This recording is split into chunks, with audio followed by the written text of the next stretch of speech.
fod Iana yn nyffryn Llangollen yn y dringo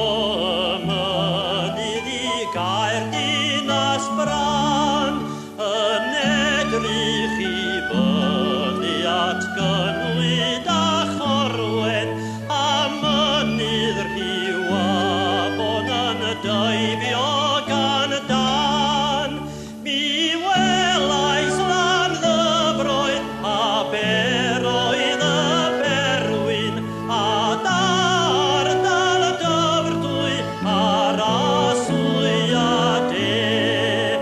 ond mi welais lan fwdyn nisgwni beth wedyn nis gallwn ni weled dim byd ond ebe